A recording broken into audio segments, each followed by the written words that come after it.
तो मैं मानता हूं कि चुनौती है, इसको अस्वीकार नहीं किया जा सकता है, पर डर नहीं है। परिस्थिति जो भी हो, लोकतंत्र की एक दूसरी पटरी पर रहकर कांग्रेस पार्टी को जनता ने जनादेश दिया है कि आपको काम करना है, उस पर हम ईमानदारी से अपना काम करें। प्रथम हमारी सोच इस तरह की है।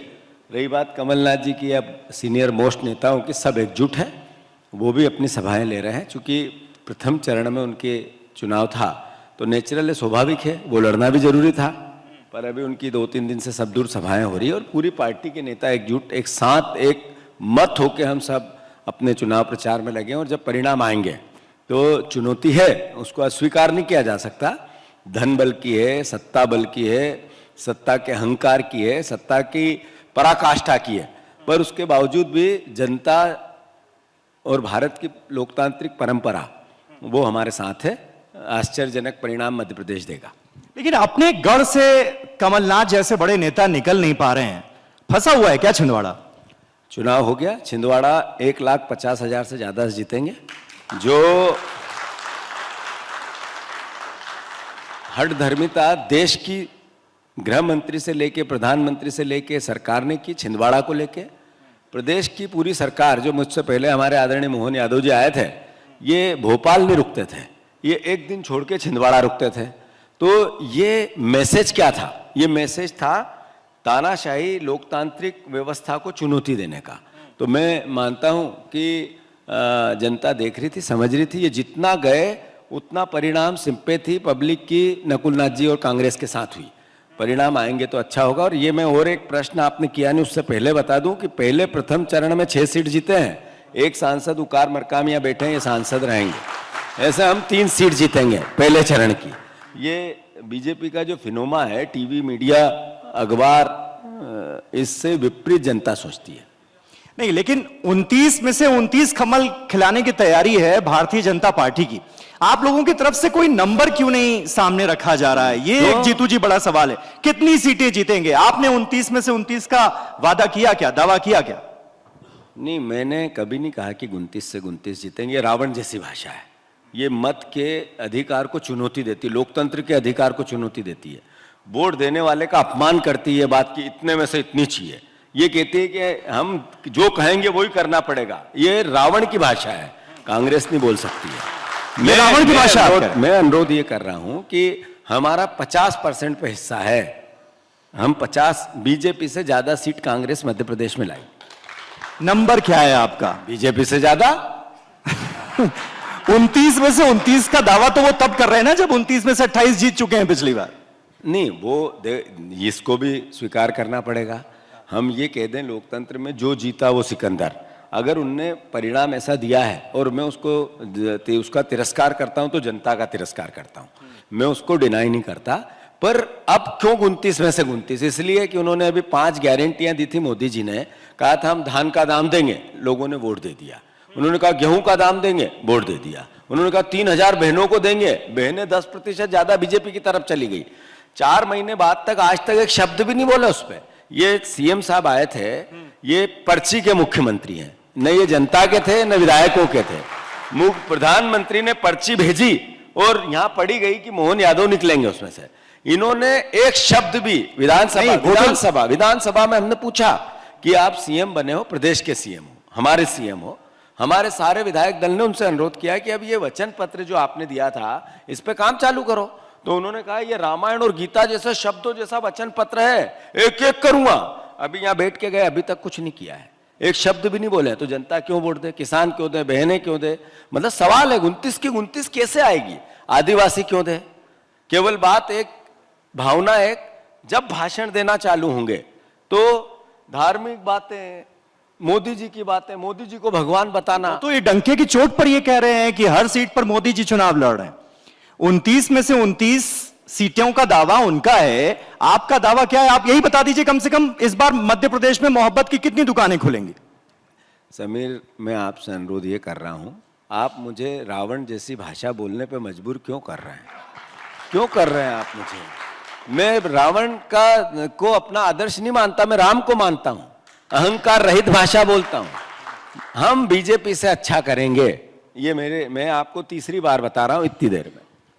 अच्छा, इंडिया गठबंधन के तहत एक सीट जो है खजुराहो की, वो आपके साथी के खाते में गई थी, समाजवादी पार्टी के खाते में गई थी, लेकिन वो कैंडिडेचर भी निरस्त हो गया। तो ये तो इंडिया गठबंधन के साथ बड़ी बेईमानी सी यहां पर नजर आ रही है। मतलब अभी थोड़ी देर पहले सीएम मोहन यादव हमारे साथ थे, वो भी ये इशारा कर रहे थे कि भाई कुछ खेल हो गया है समाजवादी पार्टी और कांग्रेस के बीच में। क्या हुआ? बात यह है कि मैं कभी भी हमारी कमजोरी को या हमारी पराजय को अस्वीकार नहीं करता हूँ। मैंने बहुत कोशिश की कि वो सीट कांग्रेस के पास रहे, पर इंडिया गठबंधन हुआ उसका एक नेशनल परसेप्शन की पार्ट था। हमारी भावना पूर्ण नहीं हुई, तो जो तय हुआ उसके आधार पर हमने काम किया। समाजवादी पार्टी के कैंडिडेट थे, जो कलेक्टर ने एक नौकर जैसा व्यवहार किया, ये मोहन यादव जी ने नहीं कहा। एक निर्वाचन अधिकारी का दायित्व था कि फॉर्म में कोई कमी थी तो पहले वो पूरा फॉर्म भरवाने से पहले प्रशासन चेक करता है और उसकी गलती को पूर्ण करवाता है। ये नीति है, ये नियत है, ये नियम है, वो नहीं करवाया गया। फिर उसके बाद साइन नहीं है, इस पे निरस्त हुआ है। तो कलेक्टर 5 घंटे तक अपनी सीट पे ही नहीं आए। जिस दिन स्क्रूटनी हो रही थी, वो जो ड्यू डिलीजेंस कमजोर थे उसको पूर्ण करना था। ये क्या मैसेज था? ये वही मैसेज तो था जो मोदी जी चुनाव आयोग में अपनी लोकतांत्रिक व्यवस्था को चलाना चाहते हैं। ये वही मैसेज तो था कि हम किसी भी प्रकार से रावण जैसे ही रहेंगे और हर हालत में 400 पार के लिए जो भी मार काट करनी पड़ी वो सब करेंगे। इसलिए खजुराहो के लोकतांत्रिक अधिकारों का हनन किया भारतीय जनता पार्टी ने। और जहां तक प्रश्न है इस बात का कि राजनीति आज से आगे की है, जो हो रही है, जहां जो रुके हम उससे आगे हमने इंडिया गठबंधन ने दूसरा प्रत्याशी दिया, लड़ रहा है। मैं भी कल गया था। संसाधन व्यवस्थाएं, पार्टी को एकजुट करना, उनके साथ लगाना, और पार्टी जो हो सकता है अब भी कर रहा है। मुख्यमंत्री जी अभी एक शक जाहिर कर रहे थे कि भाई हो सकता है कि समाजवादी पार्टी ये पता लगाने की कोशिश कर रही है कि कहीं कांग्रेस तो नहीं है इसके पीछे। ये डायरेक्ट उन्होंने नहीं कहा, लेकिन शक जाहिर करके गए कि पता चल रहा है ऐसा है कि इनको लगता है कि बीडी शर्मा से ज्यादा नफरत हो गई है, अगर बार बार वो शक जाहिर कर रहे हैं तो। अगर मुख्यमंत्री उनकी पार्टी के लिए कह रहे हैं कि बीडी शर्मा ने कुछ करवा दिया होगा, ये कहना चाहते हैं वो, तो इसका मतलब है वो बीडी शर्मा से नफरत करते हैं। ये तो क्लियर हो गया। तो मैं आपसे अनुरोध ये करना चाहता हूं, ऐसा लगता है? मैं इन छोटी ऊंची बातों में नहीं पढ़ता हूं। मैं तो ये पढ़ता हूं कि आप मुझे बताओ कि इस प्रदेश में आपने अभी 3 महीने पहले 5 गारंटियों की बात की थी, एक भी पूरी क्यों नहीं की? मोहन यादव जी, ये प्रदेश को आपको बताना पड़ेगा। आपने, नरेंद्र मोदी जी ने इस देश को कैसा बना दिया है, न्यू इंडिया, नया भारत, अच्छे दिन, ऐसा कि जिसमें संविधान की बातें होने लगी कि ये सुरक्षित है या नहीं है। 75 साल अमृत महोत्सव, विकसित भारत, इसमें बातें होने लगी कि मत के अधिकार को क्या आगे हम सर्वाइवल कर पाएंगे कि नहीं? क्या चाइना जैसा देश तो नहीं बन रहा है? क्या रशिया जैसा देश तो नहीं बन रहा है? क्या फ्रांस जैसा देश तो नहीं बन रहा जहां एक ही पार्टी का शासन हो, जहां विपक्ष के लोगों की हत्याएं होती हो? क्या ऐसे देश की ओर तो हम अग्रसर नहीं हो रहे? ये जो बार बार कांग्रेस पार्टी की तरफ से कहा जा रहा है, कांग्रेस पार्टी की तरफ से नहीं कहा जा रहा है, बार बार ये कहा जा रहा है कि अगर तीसरी बार नरेंद्र मोदी सत्ता में आ गए तो संविधान बदल जाएगा, लोकतंत्र खत्म हो जाएगा, तानाशाही शुरू हो जाएगी, चुनाव नहीं होंगे। ये डर क्यों जताया जा रहा है? ये डर वोटर्स में इसको लाकर उन्हें डराया क्यों जा रहा है? ये एक बड़ा सवाल है। ये समीर, कौन डरा रहा है? ये तो अनंत हेगड़े बीजेपी के सांसद है, आज भी बीजेपी के सदस्य हैं, बीजेपी की पार्टी की सदस्यता ली, वो प्रचार कर रहे हैं बीजेपी के लिए। उन्होंने कहा नोटिस से क्या होता है? इससे पहले 50 लोगों ने कहा, क्या हुआ उनका? आरएसएस की मूल धारणा इस तरह की है, जो कई बार पीछे जाएंगे तो निकलेगा आपको। क्या हुआ उसका? ये कैसी बात कर रहे हैं आप? बचाना चाहते हैं बीजेपी को? जब देश बीजेपी के नेता कह रहे हैं कि हम संविधान बदलना चाहते हैं इसलिए अब की बार 400 पार, और आप कहते हो प्रोटेक्ट कर रहे हैं उनको कि उन्होंने नोटिस दे दिया। हम प्रोटेक्ट क्यों करेंगे? हम तो उन्होंने जो कहा है वो आपके सामने रख रहे हैं। नहीं, उन्होंने क्या कहा? अनंत हेगड़े ने क्या कहा है? हाँ, अनंत हेगड़े, ज्योति मिर्धा, लल्लू सिंह, मैं 2 नाम और ऐड कर देता हूं, इन तीनों ने यह कहा कि भाई हमें भारी बहुमत से जिताइए क्योंकि संविधान में बदलाव तभी मुमकिन है। ये सिर्फ वोट के लिए नहीं है समीर। हाँ। ये इस इतनी बड़ी लोकतंत्र को मजबूत करने वाले चौथे स्तंभ की संस्था है TV9। उस पर मैं आपसे आग्रह कर रहा हूं कि आप मुझसे जो सवाल कर रहे हैं ना, जो लिख रहे हैं, जो बोल रहे हैं, एक दिन इस पे भी पहरे लगेंगे, बंदिशें होगी। तुम भी, सरकारी मीडिया है चाइना में, सरकारी मीडिया हो जाएगी। इसलिए आप लोग अच्छा, भी बायस होना बंद करो। नहीं जीतू भाई, जब आप ये बात कह रहे हैं तो मुझे थोड़ा सा तथ्यों पर बात करनी पड़ेगी भाई। 2/3 बहुमत, संविधान में बदलाव इससे पहले भी हुए हैं, यूपीए की सरकार में भी 62 बार संविधान में बदलाव हुए, तमाम संशोधन हुए, 106 बार अब तक हो चुके हैं, लेकिन 2/3 बहुमत तो सरकार के पास था ही। अगर उन्हें बदलाव करना होता तो वो कर देते। ये बात थोड़ा समझाइए भी तो आम वोटर्स को। संविधान में बदलाव करना सर्वसम्मति से करना और अच्छे के लिए करना, देश के लिए करना। संविधान में बदलाव करना और संविधान को बदलने के साथ अपने एजेंडों को फॉलो करना, इसके अंतर को समझो आप। संविधान में बदलाव करना और मीडिया और टीवी की पर पाबंदी लगाना और संविधान में बदलाव करना और इसको इंडिपेंडेंट और स्वतंत्र बनाना, इसके अंतर को समझते हो कि नहीं समझते हो आप? इस संविधान में बदलाव का अर्थ ये नहीं होता है कि लोगों के, नागरिकों के अधिकारों को सेंट्रलाइज किया जाए। संविधान में बदलाव करने का अर्थ होता है इंडिपेंडेंट जो मौलिक अधिकार है, जो लोगों को अधिकार संपन्न बनाना है, देश की आम जनता की सरकार है, इसलिए जनता को और अधिकार देना, इसके लिए किए जाते हैं। भारतीय जनता पार्टी जब से आई है उन्होंने न्यू इंडिया की बात की। ऐसा देश क्यों है कि जिसमें ऐसी बातें हो रही है जिसमें आप और हम बहस कर रहे हैं संविधान बचाने की? इसलिए नरेंद्र मोदी जी को चुना था। अच्छे दिन की बात हुई थी। अरे 80 करोड़ लोगों को आप राशन दे रहे हो, इसका मतलब है 80 करोड़ लोग गरीब बना दिया आपने, उसमें फक्र महसूस करते हो और टीवी उसकी बखान करती है। आपने 80% बच्चे या बेरोजगार हैं, आपने कहा था बहुत हुई बेरोजगारी की मार, अब की बार मोदी सरकार। विश्व का सबसे बड़ा देश मेरा बेरोजगार है, सेंसेक्स बताते हैं, उसकी बात टीवी नहीं करती है, मीडिया नहीं करती है, तो हम दुखी नहीं होंगे? देश दुखी नहीं होगा? क्या कारण है कि 88% किसान कर्जदार है आज? ये सेंसेक्स है, मैं नहीं कह रहा हूं। तो कर्जदार भी और अपना कर्ज पटा भी नहीं पा रहा है, दुखी है। इसका असर यह है कि सबसे ज्यादा आत्महत्या इस 5 साल में हुई। अरे 5-10 साल में नरेंद्र मोदी जी ने 2014 में जो बोला था क्या किया? एक बताओ आप, बीजेपी वालों से पूछना, मेरे बाद आएंगे उनसे पूछना, अभी शिवराज जी आने वाले उनसे पूछना। तो आपने कहा था बहना चिंता मत करना, अभी मेरे पास 1000 है, चुनाव बाद 3000 दूंगा। कहां है वो 3000? क्यों नहीं दे पाए? नहीं, लेकिन जब आप संविधान में बदलाव की बात करते हैं कि भाई बीजेपी तीसरी बार आई, तो फिर वो पलटकर इमरजेंसी का दौर याद कराते हैं ना आपको कि भाई उस दौरान तो लोगों के मौलिक अधिकार तक छीन लिए गए थे। जीवन भविष्य से नहीं चलेगा, आगे से नहीं, पीछे से चलेगा। आप पुरानी बातों से जीवन को चलाना चाहते हो, देश बनाना चाहते हो? देश में, दुनिया में आगे बढ़कर देश विश्व में नंबर 1 आए, ये पीछे के इतिहास को देख के आएगा, उसकी कमियों को देख के आएगा। छोड़ देते हैं, पीछे का छोड़ देते हैं, आगे की बात करते हैं। जीतू जी, नहीं, मेरा प्रश्न, मैं आपसे अनुरोध ये करना चाहता हूं, आप क्यों नहीं कहा कि मोदी जी ने कहा था बिल्कुल आराम से, जो लोगों को समझ में आए, कि करप्शन बहुत हेवी है यूपीए की सरकार में, 2G 4G कोयला और अलग अलग, और उन्होंने कहा ये सारा पैसा जा रहा है स्विस बैंक में, स्विट्जरलैंड में, कुछ नियमों में बदलाव होगा और वहां से पैसा आएगा और 15-15 लाख मुफ्त में जाएगा। याद है आपको? याद है या नहीं? हाँ या ना है? अब वो बताओ कि वो लिस्ट तो आई नहीं। लिस्ट कौन सी आई? एसबीआई की। एसबीआई की लिस्ट कैसे आई? सर्वविदित है, बताने की जरूरत नहीं। अरे कोविड में जो लोग अपने आप को समर्पित कर रहे थे, जो परिस्थितियां थी सब सर्वविदित है, उसमें नरेंद्र मोदी ने 50 करोड़ रुपए बीजेपी में डलवा लिए पूनावाला से, और आप एक शब्द नहीं बोलते हो। क्या कारण है? सब याद है, सारे नेताओं याद नहीं बोलते, क्यों नहीं याद होता? हमें तो इंदिरा गांधी के जमाने का गरीबी हटाओ भी याद है, जब नारा दिया गया था, लेकिन गरीबी हटी नहीं। आप इंदिरा गांधी जीवित नहीं है, आज वो देश के लिए शहादत दे चुकी है। आज उनकी बात करने के बजाय 10 साल के नरेंद्र मोदी की बात क्यों नहीं करते हो आप? मैं अतीत की बात भी कर रहा हूं, भविष्य की बात कर रहा हूं। अतीत में इंदिरा गांधी की बात मैंने की, राहुल गांधी ने कहा कि हमारी सरकार अगर आ गई तो हम गरीबी यूं एक झटके में खत्म कर देंगे। बिल्कुल सही कहा। कैसे कर देंगे? कौन सा फॉर्मूला हाथ लग गया है? अब मैं बताऊं, 80 करोड़ लोगों को मुफ्त राशन देना गर्व की बात है या 80 करोड़ लोगों को आर्थिक संबल बनाना गर्व की बात है? आप ये बताओ मुझे। हमने कहा हमारे 5 न्याय की बात है।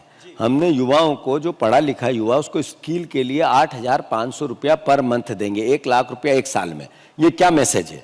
ये मैसेज है कि उस बच्चे को आत्मनिर्भर बनाने के लिए स्किल देंगे, जिससे वो आगे रोजगार करे, उससे प्रोडक्शन हो, उससे देश की आर्थिक स्थिति सुधरे। बहन आर्धी आबादी, जिसको हम 8,500 रुपया पर मंथ देंगे गरीब बहन को, इसलिए नहीं देंगे कि आर्थिक सहायता है वोट दे दे, इसलिए देंगे कि जब आप आर्थिक संबंध आर्थिक आबादी को करोगे, मानसिक रूप से स्वतंत्र होगी। जब मानसिक रूप से स्वतंत्र होगी तो अल्टीमेटली वो देश में अपना योगदान देगी। ये सोच है। हम श्रमिक को जब महंगाई बढ़ी, तो बीजेपी वाले पूछते हैं ना कि भाई 70 सालों में क्यों नहीं किया आपने? अच्छा, बीजेपी वाले ये क्यों पूछते? और दूसरी चीज वो ये कह रहे हैं कि करोड़ों गरीबों को गरीबी रेखा से उन्होंने ऊपर उठाया है, अत्यधिक गरीब बहुत कम हो गए हैं। कौन बोलता है? बीजेपी पिछले 10 सालों में। फिर ये 80 करोड़ राशन किसको दे रहे हैं? पाकिस्तान वालों को। पाकिस्तान में जा रहा है ये। और फिर दूसरी बात है, उन्होंने जब कहा कि 60 साल 70 साल में क्यों नहीं किया, जब मोदी जी चाय बेचते थे उस स्टेशन पे जहाँ स्टेशन ही नहीं थी, वो कौन बनाता अगर हम ये करते तो? जब मोदी जी जिस स्कूल से डिग्री लेके आ गए, कॉलेज से, जिसका सवाल जवाब होते हैं, वो स्कूल हमने बनाया, वो कैसे बनता? जहाँ सुई नहीं बनती थी, आधा देश पूरे कपड़े नहीं पहनता था, आधा देश आधा भूखा आधा खाना खाता था, आधे दिन खा पाता था, किसी के हाथ में काम नहीं था। मतलब ऐसा देश था जो पाकिस्तान और भारत जब डिवीजन हुआ उससे पहले यहाँ पे कितनी संपत्ति है इतिहास में है। अब वो उसका हिसाब पूछते हैं। तो नरेंद्र मोदी ये बताए कि 10 साल में उन्होंने करप्शन रहित देश बनाने की बात की थी, तो क्या कारण है कि 141 लोगों पर ईडी और सीबीआई ने छापे डाले, इनकम टैक्स ने डाले, उसमें से 121 बीजेपी में है? वो सवाल आप क्यों नहीं करते हो? क्यों नहीं करते हो कि बॉन्ड योजना के अंतर्गत, एक मिनट अब मेरी बात होने दो, आपने बॉन्ड योजना के अंतर्गत जैसे ही मैं आया सवाल क्यों बदलते हो आप?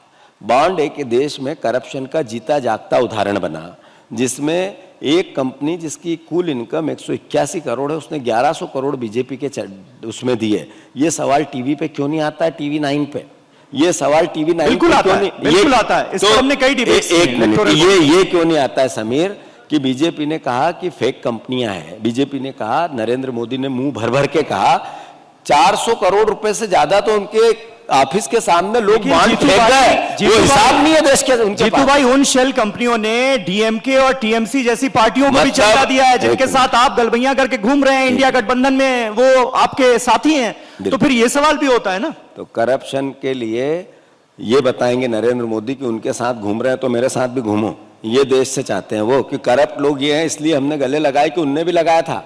अरे कार्रवाई करनी थी, जेल भेजना था, उसके अलावा तो तुमने मोदी मशीन में डाला और अपनी पार्टी में पद दे दिए। ये भाषा, ये भाषण, ये करप्शन, ये सान नरेंद्र मोदी का शासन, न मैं खाऊंगा, न खाने दूंगा, न मेरा आगे न कोई पीछे। नहीं तो आप ये मान रहे ना, फिर इलेक्टोरल बॉन्ड के मुद्दे पर जितना गलत बीजेपी ने किया उतना ही गलत डीएमके और टीएमसी जैसी पार्टी। तो शासन में कौन है? डीएमके नेशनल शासन में नरेंद्र मोदी है, डीएमके है, कार्रवाई क्यों नहीं की? क्या करप्शन के अगेंस्ट ये लड़ाई थी कि डीएमके ने कर लिया तो हमने कर लिया? अरे या मिट्टी थी या गंदा था, वो लौट रहा तो मैं भी लौट जाऊं, ये व्यवस्था है क्या? मतलब आप क्या कहना चाहते? जस्टिफाई करने का क्या मतलब ये उचित है? अरे आपको ये बताना पड़ेगा ना कि हमने करप्शन किया है, नरेंद्र मोदी ने किया है, बीजेपी ने किया है, सीधा डायरेक्ट किया है और सीधा सबके सामने है। कांग्रेस पे एक भी एलिगेशन सिद्ध नहीं हुआ, न ये मुकदमे लगा सके, न स्विस बैंक से ला सके, न लिस्ट आई, कुछ नहीं हुआ। इनने तो पकड़ा गया ना एसबीआई में, हाँ या ना? समीर बोलना पड़ेगा आप लोगों को, आप लोग चुप रहते हैं ऐसे में, यही देश के लिए खतरा। बिल्कुल चुप नहीं रहते, हम तो हर तरह के सवाल पूछ रहे हैं, पक्ष से भी और विपक्ष से भी। आप आरोप लगा रहे हैं, आप दिल खोलकर आरोप लगाइए। हम आरोप नहीं है, हम बीजेपी के तमाम नेताओं से उसके जवाब भी लेंगे, इसी मंच से लेंगे। लेकिन तो अभी लेना शिवराज जी से लेना कि नरेंद्र मोदी आपने 5 गारंटियां जो दी थी, आप चेहरे थे, मुख्यमंत्री थे, लोगों ने उनके नाम पे वोट दिए, नेचुरल है, स्वाभाविक है, उन्होंने बहुत मेहनत की थी। फिर आपको हटा के पर्ची का मुख्यमंत्री क्यों बना? एक दूसरा, फिर उसको उनको भी बना दिया। जनता की क्या गलती है? उनको जो 5 गारंटियां अभी आपने रिसेंट बोली थी वो पूरी क्यों नहीं की? उसके लिए दोषी आप भी हैं कि नहीं? मतलब शिवराज जी भी आएंगे ना मेरे बात, उनसे पूछना। मोहन यादव तो चले गए, उनसे तो पूछ नहीं पाओगे आप, तो इनसे भी पूछना, उनसे ये भी पूछना कि आप नहीं ठीक क्या है? हाँ। पूछना पड़ेगा भाई, आप पूछोगे नहीं तो फिर लोकतंत्र कैसे चलेगा? हाँ। बहुत सारे सवाल है ना, आपके पास वक्त भी कम है। हाँ। मुझे ये बताइए, अब थोड़ा मध्य प्रदेश पर भी बात कर लेते हैं।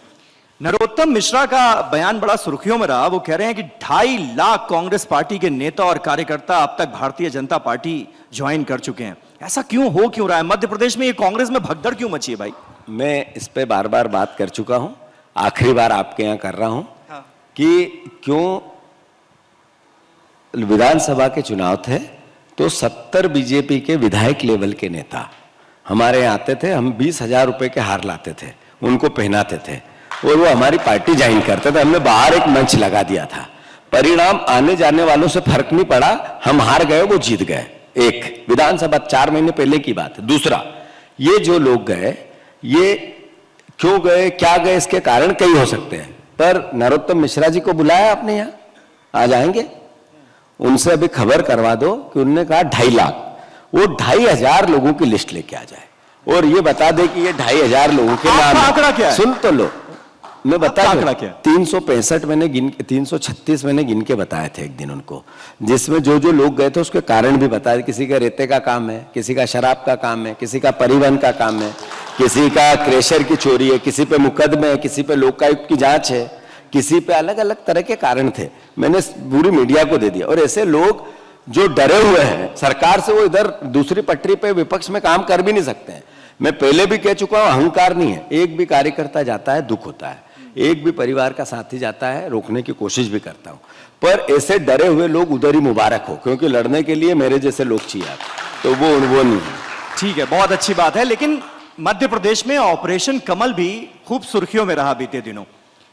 ऐसा लग रहा था कि कमलनाथ और नकुलनाथ का जाना बिल्कुल तय हो गया है भारतीय जनता पार्टी ने में, और नकुलनाथ ने तो अपना बायो तक चेंज कर दिया। हमने देखा उनके दिल्ली आवास पर भगवा झंडा भी लग गया, जय श्री राम के नारे भी लगने लगे, पूरी तैयारी हो गई थी। फिर आपने ऐसा क्या जादू चलाया, ये संभव नहीं हो पाया? ये कौन से संविधान में लिखा है कि जय श्री राम का नारा कोई नहीं लगा सकता, ये बताओ पहले तो। भगवा झंडा भी नहीं लगा सकता, ये कौन से संविधान में लिखा है? और रही बात ये ऐसा हो गया वैसा हो गया, छोड़ो कल की बातें। ऐसा नहीं, बायो से कांग्रेस हटा लिया, छोड़ो कल की बातें, कल की बात पुरानी, नए दौर में लिख देंगे मिलके नई कहानी। नकुलनाथ कांग्रेस के सिंबल पे 1,50,000 वोट से चुनाव जीतेंगे सांसद। मेरा सवाल आपसे यह है कि आप अग्निवीर महिलाओं के लिए और महिलाओं की भर्ती को लेकर सेना में आपकी क्या योजनाएं हैं, अगर आपकी सरकार आगे आने वाले टाइम में आती है? नहीं, देखिए, अग्निवीर को तो हमारे मैनिफेस्टो में लिखा है कि हम खत्म कर रहे हैं, तो अग्निवीर को तो स्क्रैप करा जाएगा अगर हमारी सरकार आएगी। जो पहला सिस्टम था, जो परमानेंट सिस्टम था, पेंशन वाला सिस्टम उसको हम फिर से लागू करेंगे। जहां तक महिलाओं की बात है, देखिए, ये अंत में ये डिसीजन सेना का होता है, मगर मेरी पर्सनल राय है कि महिलाओं को भी सेना में एक्सेस मिलनी चाहिए और जगह मिलनी चाहिए।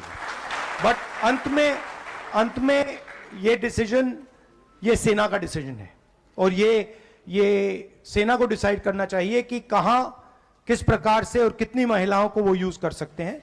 मगर मैं चाहता हूं कि ज्यादा से ज्यादा महिलाओं को सेना में, वायुसेना में, नेवी में जगह। सर, लेकिन अगर देखा जाए कमांडो की भर्ती में सिर्फ 3% महिलाएं हैं जो कमांडो के लिए अप्लाई करके आगे बढ़ी हैं। उनके लिए अपॉर्चुनिटी को पहले ही बंद कर दिया जाता है, क्योंकि ये मानसिकता ऑलरेडी है समाज के अंदर कि वो शारीरिक तौर पर सशक्त नहीं है आगे बढ़ने के लिए। तो इस चीज को लेकर आपकी क्या राय है? आप आगे क्या करेंगे ताकि महिलाओं के लिए अपॉर्चुनिटी गेट खुल जाए? नहीं, देखिए, आजकल मॉडर्न वेपनरी के साथ शारीरिक मतलब इतना डिफरेंस, इतना असर नहीं पड़ता है। मॉडर्न वेपनरी के साथ जो काम, मतलब अगर आपने राइफल मारी, मैंने राइफल मारी, मतलब मरेगा तो दोनों से मरेगा, ये तो बात नहीं है। तो मैं इस बात को एक्सेप्ट नहीं करता हूं कि महिलाएं ये काम नहीं कर सकती हैं, कमांडो बन सकती हैं, सब कुछ कर सकती हैं। तो हम एवेन्यूज बनाएंगे और हम सेना से, पैरामिलिट्री से बात करके कोशिश करेंगे कि ज्यादा से ज्यादा महिलाएं आर्मी में और स्पेशल फोर्सेस में जा पाए। बनेंगे आप बुलाना। गांधी परिवार से कमलनाथ के परिवार की दूरियां क्या बढ़ गई हैं? ना राहुल गांधी आए, ना प्रियंका गांधी आई छिंदवाड़ा प्रचार करने के लिए, और आप कह रहे हैं कि इससे कोई फर्क नहीं पड़ता, बायो से कोई कांग्रेस नेता ही हटा ले अपने, तो प्रदेश अध्यक्ष जो है वो क्या सवाल नहीं पूछेगा, कोई एक्शन नहीं लेगा? स्ट्रेटजी होती है, रणनीति होती है, किसको कहां बुलाना होता है वो निर्णय लिए जाते हैं। अगर हम सेंट्रलाइज, अगर उस चुनाव को हम स्वाभाविक रूप से लोकल नहीं बनाते हैं तो बीजेपी को एज मिलती है। हमने उसको लोकलाइज बनाया, इसलिए नेशनल परिप्रेक्ष्य के नेताओं को, या हमें खुद भी एक ही बार गया, इसलिए गया कि हमें वो कमलनाथ, नकुलनाथ, व्यक्तित्व, परिवार, उस पर रखना था चुनाव। हमें चुनाव जीतना है या हमें भाषण देना है? हमें चुनाव जीतना है, इसलिए हमने रणनीति बनाई। आपका सवाल बन सकता है, मैं इसका कोई निरादर नहीं करूंगा, पर वो व्यक्तिगत हमारी लोकल रणनीति के अनुसार हमारे को किसको ले जाना था, किसको नहीं ले जाना था, हमने निर्णय लिया। ये आपकी रणनीति थी, लेकिन एक जमाने में इंदिरा गांधी जी के वक्त ये नारा होता था, कांग्रेस के दो हाथ, संजय गांधी नकुलनाथ। आज गांधी परिवार की कमलनाथ। तो आज गांधी परिवार की कमलनाथ जी से दूरियां क्या बढ़ गई हैं क्या? हमने एक बात और देखी जीतू भाई, अभी अभी मुझे याद आया, जितने भी प्रचार वाहन छिंदवाड़ा में घूम रहे हैं नकुलनाथ जी के, उसमें कहीं कांग्रेस पार्टी के बड़े चेहरे जो हैं वो नजर ही नहीं आ रहे। ना राहुल गांधी है, ना प्रियंका गांधी है, ना मल्लिकार्जुन खड़गे हैं, सिर्फ कमलनाथ और नकुलनाथ की फोटो है हर जगह। ऐसा क्यों? अब इन बातों का चुनाव हो गए हैं, आगे बढ़ गई है कहानी। फोटो किसके हैं किसके नहीं है तो मैं अब इसका हिसाब तो आपको यहाँ दे नहीं सकता हूँ, पर चुनाव 1,50,000 से नकुलनाथ जीतेंगे, बस इतना अनुरोध करता हूँ। ये मैंने इसलिए पूछा, मुझे पता है चुनाव हो गए, लेकिन ऐसा लगा छिंदवाड़ा में कांग्रेस पार्टी चुनाव नहीं लड़ रही थी, कमलनाथ और नकुलनाथ लड़ रहे थे। अब सिंबल तो कांग्रेस का था, कुछ भी आप पूछोगे उसका तो कोई उत्तर है नहीं।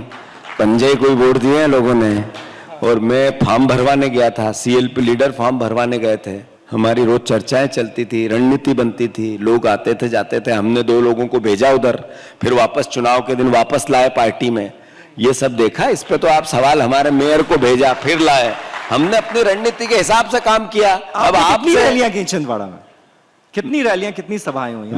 मैं फॉर्म भरवाने में ही गया था, सबसे पहली रैली मैंने की, फिर CLP ने की, फिर हमारी जो हमने रणनीति बनाई थी उसी के अनुसार हम चुनाव जीतना। आप उसको किसी भी प्रकार की इसमें आपकी मीडिया की सुर्खी मत निकालें। पार्टी एकजुट है, एक साथ है। क्या उनकी तरफ से ये एक तरह का निर्देश था क्या कि भाई कोई यहाँ पर आएगा? उनकी तरफ से निर्देश नहीं था, पार्टी का निर्णय था, और पार्टी ने सबने मिलकर निर्णय लिए, प्रोग्राम बनाया, स्ट्रेटेजी बनाई, और उस हिसाब से चुनाव लड़े हम और जीतेंगे।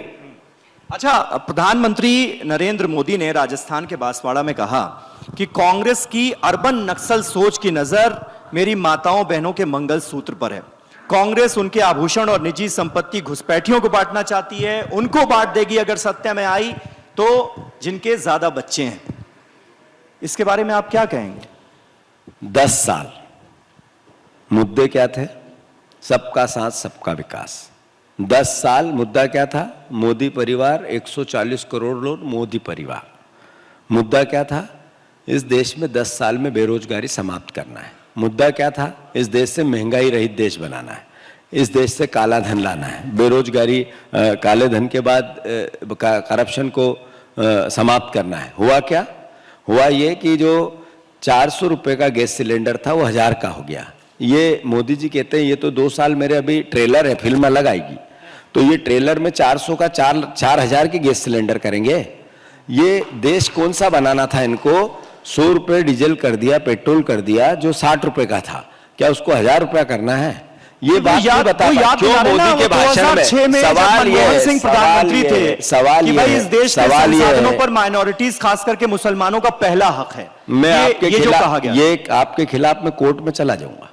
ये कौन सा वीडियो बताओ यहाँ बिहार के कब कहा मनमोहन सिंह जी उन्होंने कहा? नहीं तो फिर उन्होंने कहा तो आपको उनके झूठ का पर्दाफाश करना चाहिए ना। झूठ मैं आपको बता दूं एग्जैक्टली जो दावा है बीजेपी का वो मैंने आपको बता दिया। मैंने जो बयान, अगर आप मनमोहन सिंह जी ने ये कहा, उसका बार बार कई मीडिया हाउसेस ने, कई पार्टी ने कई बार, आज भी ट्विटर पे आप जाओगे देख लोगे, अभी आप कहो तो मैं आपके ट्विटर पे सुना दूं। नहीं, ट्विटर पूरा मीडिया मेरे पास अभी भी है, मेरे पास वो बयान है। हाँ, जो मनमोहन सिंह ने कहा, पढ़ के बताओ क्या कहा था। एग्जैक्टली मैं कोट कर रहा हूं मनमोहन जी को।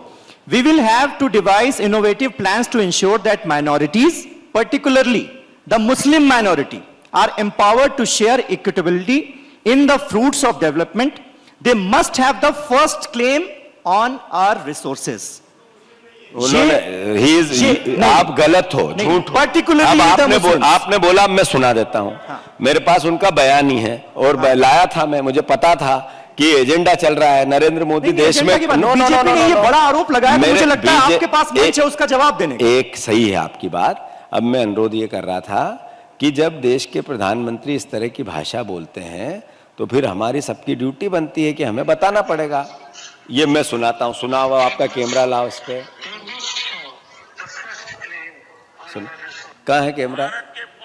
ये अब यहाँ से क्या कभी कहा था कि देश के ये बताना पड़ेगा। आप समीर, इसको आपने सवाल किया है तो हमारा अधिकार है। नहीं नहीं, ये बाइट हमारे पास भी है। तो ये चलाओ। बाइट 2006 की बाइट सभी के पास है। मैंने आपको एग्जैक्ट इसीलिए वर्बैटिम बता दिया जीतू जी। आप ये बोल रहे हैं मनमोहन सिंह, सुनो आप क्या बयान था। जो मनमोहन जी ने कहा वो तो मैंने बता दिया ये एग्जैक्ट। ये बोल रहे हैं, वर्बैटिम। आप बता रहे हो अलग, ये बोल रहे हैं, देखो ना। चलिए ठीक है, आपका जवाब क्या है इस पर? मेरा जवाब यह है कि कभी भी कांग्रेस पार्टी की नीति रीति, कांग्रेस की सोच, सबसे पीछे सबसे नीचे बैठा हुआ गरीब आदमी, वंचित आदमी जिसके लिए सरकार होती है, उसके लिए सरकार ने काम करना चाहिए और हमने वो किया है। हमने देश को आज़ाद कराया, शहादत दी। हमने देश की उन्नति कराई जब शहादत दी, और देश की गरीबी हटाने के लिए उन लोगों के लिए न्याय बनाए, नियम बनाए, कानून बनाए। हम ही थे जो नरेगा बना के लाए, हर हाथ को काम मिले, काम का पूरा दाम मिले। हम ही थे जिन्होंने श्वेत क्रांति लेके आए, ग्रीन क्रांति लेके आए। जो क्रांतिकारी कदम है कांग्रेस लेती है। ये प्रधानमंत्री ने बोला क्यों? इसलिए कि जो न्याय पत्र है, 5 न्याय की बात है, उससे घबरा गए, उनकी कलाई खुल गई, उनका चेहरा सामने आ गया। बीजेपी के 10 साल का जो कुकर्म है नरेंद्र मोदी का, जो भाषण है, वो समझ में आने लगे लोगों को। इसलिए एक चरण का जो मतदान हुआ, उसमें जो इंडिया गठबंधन की जीत के आसार दिखने लगे, उसके बौखलाहट की भाषा है मेरे प्रधानमंत्री की। देश के प्रधानमंत्री हमारे प्रधानमंत्री होते हैं, वो सर का ताज होता है देश का। ऐसी भाषा बोलेंगे, नफरत और घृणा के बीज बोएंगे, और 10 साल बाद भी, मतलब 10 साल आपने जिस तरह के काम किए, आपने लोगों के लिए डिलीवर किया, और 10 साल बाद फिर आप भाषण देते हो वही नफरत जो 10 साल पहले थी, जो गुजरात में थी। मतलब ये देश देखे जाने कि मेरा प्रधानमंत्री आपके बेटे को रोजगार नहीं दे पाया, पर भाषण और भाषा कैसी है। मेरा प्रधानमंत्री आपकी गरीबी दूर नहीं कर पाया, आपकी महंगाई की यातना आपके घर घर में पहुंचा दी, और भाषण ऐसे देते हैं। ये देश के प्रधानमंत्री से अपेक्षा है। जो प्रधानमंत्री जिस 10 साल में देश की आर्थिक क्रांति ला दी, वर्ल्ड वाइज यहाँ की इकोनॉमी को पहुंचा दिया, उनके लिए ऐसी भाषा मेरे देश के प्रधानमंत्री की शर्म आनी चाहिए उनको। और मैं उन पर क्रिटिसाइज नहीं करना चाहता। मैं इतना जरूर समझ गया हूं कि देश की भावना को नरेंद्र मोदी अब समझने लगे हैं कि इंडिया गठबंधन तरफ देश जाने लगा है, इसलिए प्रधानमंत्री ऐसी भाषा बोलने लगे हैं। कॉन्स्टिट्यूशन ऑफ इंडिया है, लोकतंत्र है, और कॉन्स्टिट्यूशन में साफ लिखा हुआ है कि हिंदुस्तान के सब सिटीजन्स एक जैसे हैं, कोई कम नहीं है, कोई ज्यादा नहीं है, कोई धर्म कम नहीं है, कोई जात कम नहीं है, कोई भाषा कम नहीं है। तो हमारे लिए कोई डिस्क्रिमिनेशन नहीं है। हम जानते हैं कि बीजेपी की विचारधारा हमारी विचारधारा से बिल्कुल अलग है। हम उनकी विचारधारा से लड़ रहे हैं, और हम चाहते हैं कि हिंदुस्तान में सब लोगों के लिए जगह हो, सब लोगों की रिस्पेक्ट हो, सब लोग एक दूसरे से मोहब्बत करें और आदर करें एक दूसरे का। तो कोई कंफ्यूजन नहीं है हम में। मैं जानता हूं कि आपको मुश्किल हो रही है, मगर घबराइए मत, सब ठीक हो जाएगा।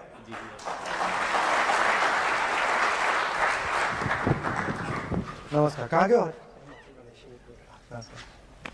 नमस्कार सर, मेरा नाम अभिषेक है। मैं हमीरपुर हिमाचल प्रदेश का रहने वाला हूँ। सर मैं हमीरपुर वीरभूमि से रहने वाला हूँ। वीरभूमि सर मैंने इसलिए कहा क्योंकि हमारे यहाँ पे जितने भी युवा हैं, मतलब हर दूसरे के युवा का जो सपना था वो सेना में जाने को था। मैं अपनी बात करूँ सर, तो मेरे जो दादाजी थे वो भी आर्मी से रिटायर है, मेरे पिताजी भी वो भी आर्मी से रिटायर थे, और मेरा जो सपना था वो भी आर्मी का जाने का सर। लेकिन जब से ये अग्निवीर भर्ती आई, इसमें मतलब ये इसमें हमारा शोषण किया गया, मतलब सर क्या जाए एक तरफ से। तो आप 1,50,000 जी सर, जी सर। मतलब सर मैं बोलना चाहता हूँ कि जो हमारे साथ जो युवा थे, मतलब जो हम देखते थे जब हम अग्निवीर से पहले की जो बात थी, तब हर ग्राउंड मतलब सुबह 4-5 बजे युवा जो था साथी था वो 4-5 बजे से मतलब सड़कों पर दौड़ना, शाम को दौड़ना। कॉलेज में मतलब इनफैक्ट कॉलेज में जाना तो क्लासेस बंक करके हम ग्राउंड में जाते सर इसके करने के लिए।